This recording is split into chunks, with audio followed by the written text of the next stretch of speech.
नमस्कार, आरपी किचनमध्ये आपलं स्वागत आहे। तर मी आज श्रीखंड शरबत बनवणार आहे।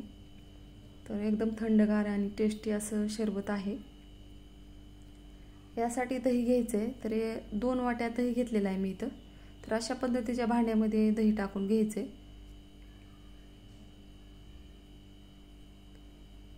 तर इथं मी रात्री दही लावलेलं होतं। तर जास्त आंबट पण घ्यायचं नाही, असं मध्यम आकारामध्ये थोडंसं आंबट असलेलं घ्यायचे। तर रवीनं असं हलवून घ्यायचे आणि याचं ताक बनवून घ्यायचे। तर थोडंसं थंडगार पाणी टाकायचं याच्यामध्ये आणि जास्त पातळ पण ताक करायचं नाही। तयार झालेलं आहे ताक। तर मी तर 1 ग्लास ताक याच्यामध्ये ओतून घेणार आहे।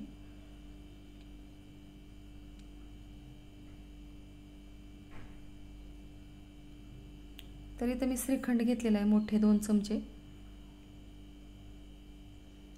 1 ग्लास ताक घेतलेला आहे। तर इथं काजू बदामचे काप घेतलेले आहेत। विलायची पावडर घेतलेला आहे। इथं साखर घेतलेली आहे। तर ही साखर मी खडी साखरेची बारीक वाटून घेतलेली आहे। तर खडी साखर उन्हाळ्यात खाल्लेली चांगली असते। तर मिक्सरच्या भांड्यात ताक टाकायचे। तर ह्याच्यामध्ये साखर टाकून घ्यायची आणि श्रीखंड पण ह्याच्यामध्ये टाकून घ्यायचे। तर सर्व श्रीखंड ह्याच्यामध्ये टाकून घ्यायचे। विलायची पावडर टाकायचे।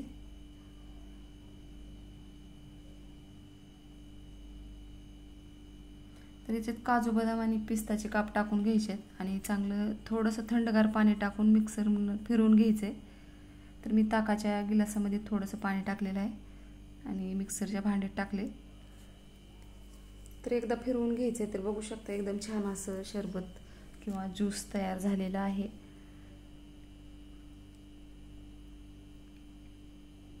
तर उन्हाळ्यामध्ये थंडगार असं शरबत तयार झालेलं आहे।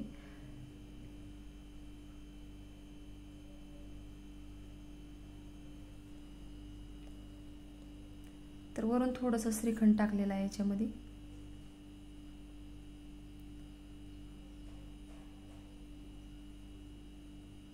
थोडेसे काजू बदामचे काप टाकायचे। तर बघू शकता एकदम छान असं शरबत तयार झालेलं आहे।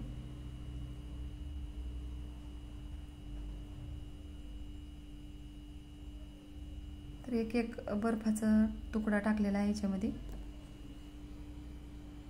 तर माझ्या चॅनलला सबस्क्राइब करा, लाईक करा, शेअर करा। व्हिडिओ बघितल्याबद्दल धन्यवाद।